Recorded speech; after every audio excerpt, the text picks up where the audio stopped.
स्वागत है आप सभी का सॉ लीगल पॉडकास्ट में। मैं हूं एडवोकेट हर्ष शर्मा और आज मेरे साथ बैठे हैं एडवोकेट महेश शर्मा जी, जो शादरा बार एसोसिएशन के 4 बार प्रेसिडेंट रह चुके हैं और 2 बार वाइस प्रेसिडेंट रह चुके हैं। और इस बार यानी कि जो अपकमिंग इलेक्शन है, इसमें प्रेसिडेंट के लिए कंटेस्ट भी कर रहे हैं। आगे की कहानी मैं सर से जानना चाहूँगा। सर, अपने बारे में जो हमें बता सकते हैं प्लीज़ बताइए। 4 बार प्रेसिडेंट रहा, 2 बार वाइस प्रेसिडेंट रहा। तो अब तक की जो यात्रा रही, उस यात्रा में संघर्ष भी रहे, उपलब्धियां भी रही। बिल्कुल सर। उपलब्धियां अगर हम गिनाएं तो नीचे डिस्पेंसरी है जी सर, महिला बार रूम है, बार ऑफिस है, EFG चैम्बर ब्लॉक्स हैं, फैमिली कोर्ट विश्वास नगर चलती थी, उसको यहाँ शिफ्ट कराया। जी सर। और उस टाइम पे हमने करप्शन की कोर्ट थी, CBI वगैरह, वो भी यहीं चला करती थी, जिसको हम लेके आए थे। तो यहाँ पे जितना भी मैक्सिमम आप देखेंगे जो डेवलपमेंट है, वो ईश्वरीय कृपा से और बार के मेंबरों के सहयोग से मेरे समय का या हमारी कार्यकारिणी के समय का हुआ। जी सर। सर, अगर आप मुझे बता पाएँ, आप जो 4 बार प्रेसिडेंट रहे हैं वो कौन से टेन्योर में रहे हैं, अगर आपको याद हो तो। टेन्योर तो इस टाइम मैं नहीं बता पाऊंगा ईयर वाइज, कोई इशू नहीं है सर। समझे ना, हाँ जी, क्योंकि हाँ वो जी। चीज़ें याद नहीं रहती। बिल्कुल सर, बिल्कुल सर। सर, एक और चीज़ मैं आपसे पूछना चाहूँगा, जैसे मैंने आपके बारे में थोड़ा सा पढ़ा था, देखा था, तो आप कौन से ईयर के एनरोल्ड हैं? मैं 1987 का एनरोल्ड हूँ। ओके सर, काफ़ी टाइम हो गया सर। तो सर, एक और चीज़, मैंने आपकी इंस्टाग्राम ID प्रोफाइल चेक की थी, तो आपकी राम जेठमलानी जी के साथ फ़ोटो थी, तो आपका उनसे भी। राम जेठमलानी जी के साथ तो वेरी बिगिनिंग, बहुत शुरू में डिमोस्ट्रेशन हुए थे, जी। तो उस डिमोस्ट्रेशन में राम जेठमलानी जी भी हमारे साथ थे। अब ये नहीं आ रहा ध्यान वो डिमोस्ट्रेशन किस लिए हुआ था। वो डिमोस्ट्रेशन हुआ था शायद हाई कोर्ट पे हुआ था। अच्छा जी। हाँ। अच्छा सर, एक और चीज़ मैं आपसे ज़रूर पूछना चाहूँगा, जो मैं काफ़ी समय से सोच भी रहा था, जिसके लिए मैंने आपसे आग्रह किया कि आप मेरे साथ पॉडकास्ट पे आएँ।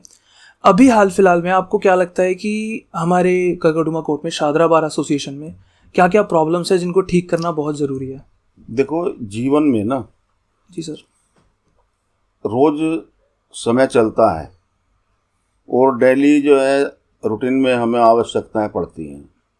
उसी तरीके से बार में भी अगर निराकरण समय पे ना होए तो वो प्रॉब्लम जो है आगे रुक जाती हैं या थम जाती हैं या बढ़ती चली जाती हैं। बिल्कुल सर। समझे ना। तो कई चीज़ें ऐसी हैं जो वहीं की वहीं उन पे विराम लग गया। 2016 में जहाँ ये पार्किंग चल रही है, ये 6000 metre land Delhi high court BMC की मीटिंग में DDA भी था, सब वहाँ पे मौजूद थी अथॉरिटीज़।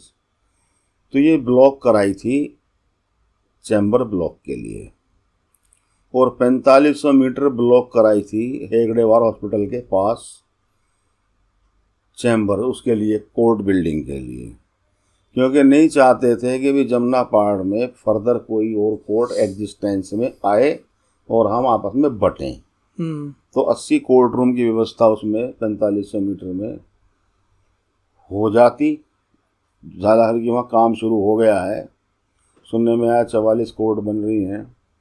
और जो हमारा ये प्लॉट था, ये प्लॉट जो है ऐसा का ऐसा ही, बिना किसी डेवलपमेंट के, बिना किसी कार्रवाई के, ऐसा का ऐसा ही पड़ा है, पार्किंग इस पर चल रही है।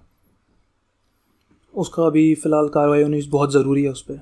वो भी देखो, जितने यंग जनरेशन आ रही है उसको एक सम्मानजनक जगह चाहिए बैठने के लिए। बिल्कुल सर। प्रोफेशन में जितना भी टाइम वो यहाँ गुजारता है, उसे कहीं ऐसा स्पेस हो कि जहाँ वो बैठ के क्लाइंट डील कर सके। जी सर। अगर हम बैठे हैं तो उसका भी उम्मीद है, उसको भी उसी उम्मीद से वो आता भी है। बिल्कुल सर। तो उसकी उम्मीद पूरा होना भी चाहिए। सर, जैसे आपने यंगस्टर की बात करी, एक सवाल ये भी है कि आजकल जो हमारी पॉलिटिक्स है, जो हमारे कोर्ट के इलेक्शंस होते हैं, बार के इलेक्शंस होते हैं, उनमें यंगस्टर काफ़ी पार्टिसिपेट नहीं करना चाहते क्योंकि वो उनसे एक तरीके से डाइवर्ट हो रहे हैं। आपको क्या लगता है उसका रीज़न क्या है उसकी? पहले जो डिमॉन्स्ट्रेशन होते थे जिसमें स्ट्रेंथ जो है देखते थे एडवोकेट, जी सर। ना व्हाट्सएप था, ना फेसबुक थी, ना मोबाइल था। अगर दिल्ली में 20,000 वकील है तो 10,000 या 12,000 वकील वहाँ पे इकट्ठा हो जाते थे। अब उतनी स्ट्रेंथ नहीं इकट्ठा हो पाती। मैंने जो भी देखा, फैमिली कोर्ट का इशू था, और भी इशू होते हैं, तो समझ में नहीं आता कि जो व्हाट्सएप फेसबुक है इससे हमारे भाई उतर के बाहर नहीं आ पाते, सड़क पे नहीं आ पाते, जबकि उनको आना चाहिए। बिल्कुल सर।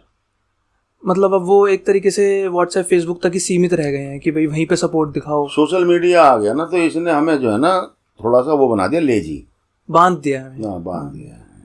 बिल्कुल सही बात है सर। आपने भी एक और जूनियर्स की बात कही कि उनको एक बैठने की सम्मानजनक एक जगह होनी चाहिए। तो उसी पे जैसे मैं अपने एक्सपीरियंस आपको बताता हूँ। हम जब कॉलेज में थे तो मेरे ही बैच के काफ़ी मित्र थे मेरे, जिनसे मैं पूछता था कि भाई आपको क्या करना है आगे। तो वो लोग कहते थे कि भाई या तो मैं कॉर्पोरेट में जाऊँगा या जुडिशरी के लिए एम करूँगा। तो मैं पूछता था लिटिगेशन में क्यों नहीं? जैसे मेरा हमेशा से था कि भाई मेरे को लिटिगेशन करनी है। तो ये भी एक प्रॉब्लम है कि आजकल लोग दूर जा रहे हैं लिटिगेशन से, क्योंकि उन्हें लगता है कि भाई इसमें पैसा ही नहीं आ रहा। शुरू में लोग वो ही नहीं करते, सम्मान ही नहीं करते इतना। एक तो क्या है कि काम की उपलब्धता, जी सर, और काम का करने वाला, ये दोनों ही चीज़ें एक दूसरे की पूरक हैं।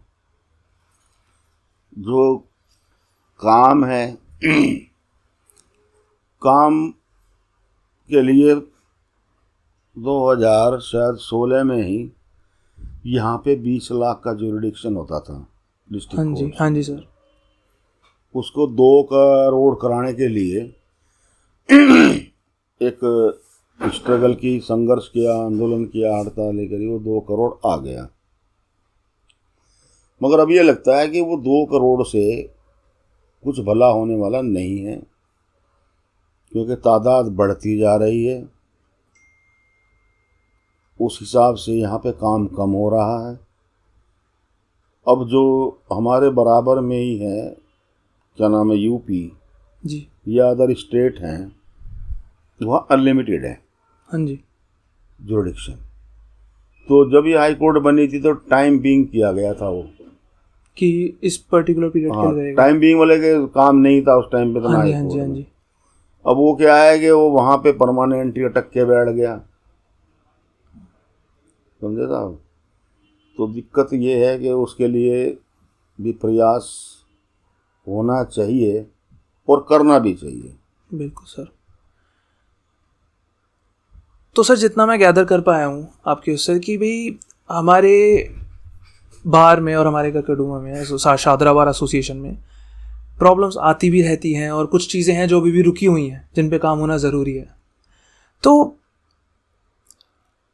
आपको लगता है ये बहुत जल्दी पॉसिबल हो पाएगा क्या काम को पूरा करना? समय तो, क्योंकि हर चीज़ में लगता ही है सर शुरुआत होनी चाहिए। शुरुआत होनी चाहिए सर, बिल्कुल शुरुआत होनी चाहिए। एंड तो कोई भी उसका फिर जो आएगा कर सकता है, एक शुरुआत होनी चाहिए। जी सर, एक इनिशिएशन हो जाए हमारी तरफ से। इनिशिएशन होना चाहिए, मतलब नींव खुदनी चाहिए। बिल्कुल सर, बिल्कुल नींव खुदनी चाहिए, नींव भरनी चाहिए, उसके बाद वो बनता रहेगा, समझे। हमारा काम उसे नींव रखवाना है। नींव रखवाना है, और ऐसा नहीं है कि हमारे बाद भी कोई आएगा तो वो सक्षम ही आएगा। जी सर, इतनी तो उम्मीद करी जा सकती है। बिल्कुल सर। आप तो 4 बार प्रेसिडेंट रहे हो, आपसे तो सर हम तो आपके शिष्य बन के रहे हैं, तो हम तो उसी में खुश हैं जी। अच्छा सर, एक और सवाल, जैसे मैं भी, ये मेरे लिए है, जैसे मैं अभी लास्ट ईयर एनरोल हुआ हूँ 2024 में, तो आप यंगस्टर्स को या फिर यंग एडवोकेट्स को, जूनियर्स को क्या सलाह देना चाहेंगे कि वो स्टिक रहें? क्योंकि सर वही बात है ना कि समय भी लगता है, थोड़ी सी मेहनत भी देखो जी, यंगस्टर्स के लिए मेरी एक सलाह है कि जिस क्वालिफिकेशन के साथ वो यहाँ आया है, जी सर, उस क्वालिफिकेशन के अकॉर्डिंग चाहे जुडिशल सर्विस का एग्ज़ाम हो, चाहे प्रोसिक्यूटर का एग्ज़ाम हो, इवन देन चाहे वो किसी और पोस्ट के लिए हो, जी सर, समझे, अपने आप को किसी दायरे में ना बांधे, उसको उस एग्ज़ाम के लिए अपने आप को तैयार करना चाहिए और उसको उसमें अपीयर होना चाहिए, समझे। जी सर, क्योंकि क्वालिफिकेशन ये नहीं है कि आपने, अगर आप लॉ ग्रेजुएट हैं तो आपकी क्वालिफिकेशन यहीं के लिए नहीं है, बहुत जगह काम आ सकती है, तो आप उसको एक्सप्लोर करें, प्रॉपर यूटिलाइज करें। चाहे सब इंस्पेक्टर का ही निकल रहा हो, बिल्कुल जी, अपने आप को कंपटीशन में देखें ना, जाके उतर के देखें भाई हम कहाँ पे स्टैंड करते हैं। और ये तो भाग्य है, भाग्य आपको यहाँ लाया है, यहाँ से ऊपर भी तो ले जा सकता है। बिल्कुल सर, आप जज बन सकते हैं, आप पीपी बन सकते हैं, आप सीबीआई के वकील बन सकते हैं, आप एनआईए के वकील बन सकते हैं, आप सब इंस्पेक्टर बन सकते हैं। तो जहाँ भी आपके पास अपॉर्चुनिटी है आप उसको कन्फाइंड ना करके उसको आप अवेल करो ना। सर आपकी बात में खो गया था, वापस आते हैं। एक और चीज़ मैंने आपके फेसबुक के उस पर देखी थी, जैसे आप सीनियर एडवोकेट्स की पेंशन के लिए भी, तो उस पर आपका क्या टेक है? आप मतलब मैं समझना चाहूँगा आपसे। उसमें हर एडवोकेट जो बार में एनरोल्ड है, सभी कोई संपन्न नहीं है। कुछ हमारे भाई ऐसे भी हैं कि जो इतने वो नहीं है संपन्न, तो उन्हें सोशल सिक्योरिटी के लिए 15-20 हज़ार रुपये के बीच में पेंशन होना चाहिए। हमारा 25 रुपये का वेलफेयर स्टाम्प लगता है बार काउंसिल का। जी सर, उस वकालतनामे पे चाहे 100 का या 200 रुपये का भी स्टाम्प पेपर, उस पर 200 रुपये की स्टैंप लगती है दिल्ली गवर्नमेंट की, तो फंड भी जनरेट होता है, लायबिलिटी गवर्नमेंट में नहीं आती और हमारा काम हो जाता है। जी सर, वो ज़रूरी है, निहायत ज़रूरी है। वो कई 2-3 स्टेट में ये पेंशन वाला है, यंग वकील के लिए स्टाइफंड वाला है, और जो एडवोकेट प्रोटेक्शन एक्ट है उस पर भी काम चल रहा है। तो हम दिल्ली के एडवोकेट हैं, तो उपेक्षित तो हम भी नहीं रह सकते इन चीज़ों से। तो अगर ये चीज़ें हमारी नॉलेज में आ रही हैं तो आवाज़ उठाना, इसके लिए लड़ना, इसके लिए संघर्ष करना बहुत ज़रूरी तो है, हमारे लिए भी ज़रूरी है। बिल्कुल सर। मेरे अगले सवाल का जवाब आपने अभी दे दिया। मैं यंगस्टर्स की स्टाइपेंड पे ही आ रहा था, वो भी एक ज़रूरी इशू है सर आजकल।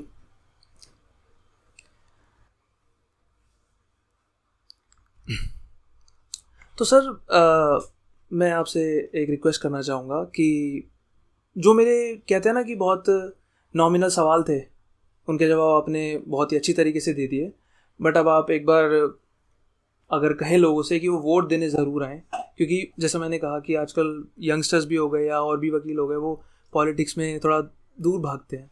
तो सर वोट डालना तो काफ़ी ज़रूरी है।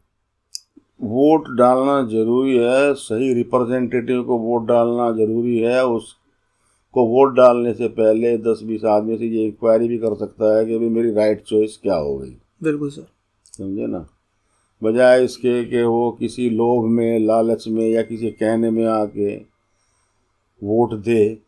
तो पहले वो लॉ ग्रेजुएट है, खुले मन से, खुले दिमाग से पहले ये देखे कि भाई हु इज़ द कॉम्पिटेंट। बिल्कुल सर। जैसे आपने भी एक बात कही, इसी बात से एक बात निकल के आई मेरे दिमाग में कि यही होता है, लोभ में आके क्या करते हैं कि भाई ये धारणा है लोगों की कि भाई हमारे जानने वाला कोई पोजीशन पे आ जाएगा तो हमारा काम आसान हो जाएगा।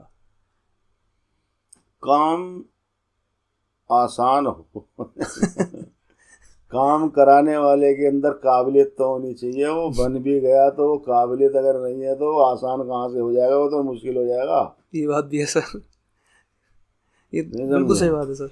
अब आपको वो दे दिया है कि भाई आपका ये कैमरा है, ये इसमें गड़बड़ा गया है, और आपको कहा जाए कि भाई ये ठीक कैसे होगा, तो आप भी किसी एक्सपर्ट को देंगे कि मेरे जैसे को थोड़ी दे देंगे तो मेरे ठीक करो, तो बजाय उसे ठीक करने को और मैं ख़राब कर दूँ। जी सर, ये आपने काफ़ी अच्छा जवाब दिया। बस सर अंत में मैं यही कहना चाहूँगा कि सवाल तो मैं बहुत सारे लाया था, बट आपने एक सवाल के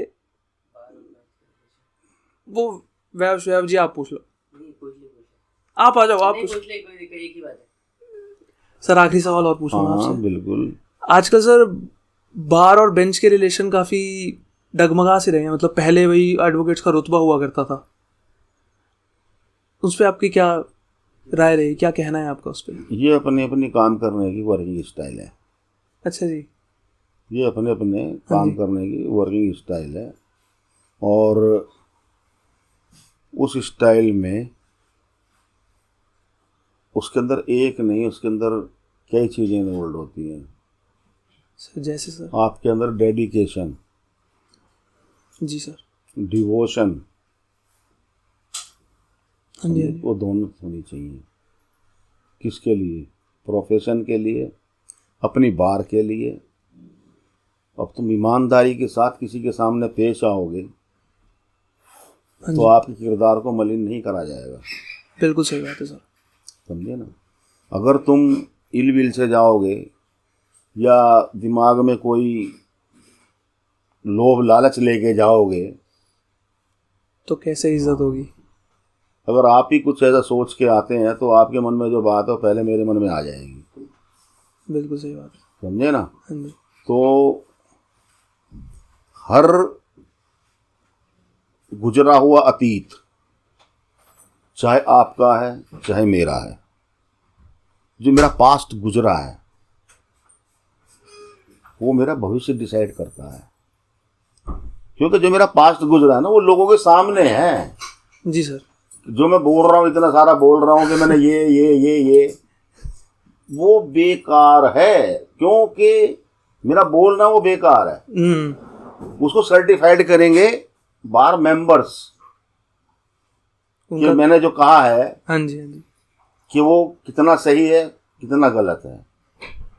समझे ना? हाँ जी सर। तो जो मैंने अच्छा किया है, वो दिखेगा। जो संघर्ष किया है, हम्म, जो भी कुछ हुआ है, और जो मैं करने की इच्छा रखता हूँ, जी सर। तो ये बार है, मेरा परिवार है, उनको ये पता है इस चीज़ का कि भी ये आदमी इस चीज़ की इच्छा करता है या इस चीज़ के पीछे लग गया है, तो ये धुन का पक्का है, ये सब कुछ छोड़ देता है, उस काम को करने के लिए लग जाएगा। और परिणाम देना या परिणाम लेना वो मेरे हाथ में नहीं है, वो ईश्वर के हाथ में। मगर मैंने आज तक ईश्वर कृपा से, ईश्वर की कृपा से, बार के सहयोग से बहुत बड़ी बड़ी मुश्किलें आसान हुई हैं। समझ रहा हूँ सर। आपके मुंह से मुझे यही बात सुननी थी समझे ना? कि शब्दों से ज़्यादा आपका काम बोलता है। बस बिल्कुल सही बात है सर। सर मैंने 24 घंटे अपने आप को तत्पर पाया है अपने बार के मेंबर के लिए। बार जो है ये मेरी बार नहीं है, ये मेरा परिवार है। बिल्कुल सर। और जो भी मुझे कुछ मिला है वो इस बार से ही मिला है। बिल्कुल सर। तो मैं इस बार के लिए बिल्कुल समर्पित भाव से, चाहे पद पे रहूं या ना रहूं, हमेशा रहता हूं। मैं भावुक हो गया सर थोड़ा सा ना। मैं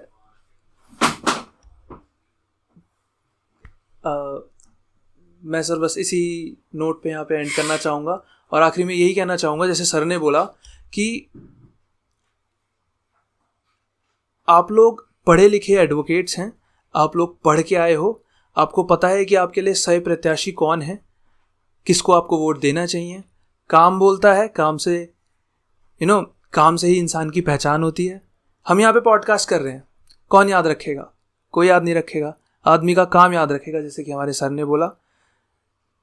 अब आपको किसको वोट करना है ये आप जानो, लेकिन काम तो आगे भी होता रहेगा। सर ने जैसा बोला, मैं यहाँ हूँ और हमेशा रहूँगा, भले ही किसी पद पे या नहीं, मैं अपने मेंबर्स के लिए, अपने बार के मेंबर्स के लिए हमेशा यहाँ खड़ा रहूँगा। सर मेरा ना वोट नहीं है यहाँ पे, वरना मैं भी वोट डालता। कहीं पे तो होगा। बिल्कुल सर, कहीं पे तो होगा। बिल्कुल सर। क्योंकि जो बार में, मैं अपनी बार की बात नहीं कर रहा हूँ जी सर, दिल्ली की और भी बार हैं। एक समय था, उस समय पे Santosh Mishra was the president Patiala House, Rajiv Khosla Delhi Bar, मैं यहाँ। तो उस टाइम जो जो डिसीजन लिए गए या जो जो काम किए गए, ये आज चैम्बरों के अंदर जो बिजली चल रही है डोमेस्टिक है, पहले बिल कॉमर्शियल होता था सर। डोमेस्टिक में आने से वो 200 यूनिट का बेनिफिट हर चैम्बर को हो रहा है। कई चैम्बरों में जिनके एसी अच्छे लगे हैं, चैम्बर का बिल 0 है। 0 है सर। मेडिकल पॉलिसी 5 लाख रुपए की जो केजरीवाल से करवाई, उसका बेनिफिट मेरी बार के मेंबरों को, मेरे परिवार के मेंबरों को मिल रहा है। जी सर, समझे ना। तो वो जो आपने बात कही थी ना, वो बात का ये था कि बेनिफिट जो है बार के हर मेंबर तक पहुंचना चाहिए, और बेनिफिट हर तरह का पहुंचना चाहिए। उसको प्रयास करना चाहिए कि हर बेनिफिट मिले, चाहे पेंशन हो, चाहे स्टाइफंड हो, चाहे वो हो, क्या नाम है, एडवोकेट प्रोटेक्शन एक्ट हो। जी सर, समझे ना। जी सर। तो संघर्ष का चलना, निरंतरता उसका चलना जरूरी है। अगर संघर्ष रुक गया तो फिर पानी भी सड़ जाता, पड़ेगा। क्या बात बोल दी सर ने। बिल्कुल सर। मैं सर इसी नोट पे यहाँ पे एंड करना चाहूँगा, और मैं आपका बहुत बहुत शुक्रिया करूँगा। अरे थैंक यू भाई, थैंक यू, धन्यवाद। नहीं सर, मैं आपका शुक्रिया करना चाहूँगा, आपने मेरा भी काम शुरू करवाया, और साथ ही साथ और यहाँ पे जितने भी सब लोग बैठे हैं सर, आपका भी, वैभव शर्मा जी आपका भी। एंड बस इसी नोट पे मैं इस पॉडकास्ट को ख़त्म करना चाहूँगा। और सॉलिगल देखते रहो और वोट डालने ज़रूर जाना। मैं जैसे ही चैम्बर में घुसा था ना, सबसे पहले सर ने मुझे कहा था कि ये कम से कम ये चीज़ तो पिन पॉइंट करके बोलनी है कि वोट डालने ज़रूर जाना। सर अपना भी नाम बता दीजिए सर। एडवोकेट चरणजीत जी सर ने मुझे कहा था कि भाई देखो, वोट ज़रूर डालना है। तो इसी नोट पे हम एंड करते हैं, और शुक्रिया सर। Thank you.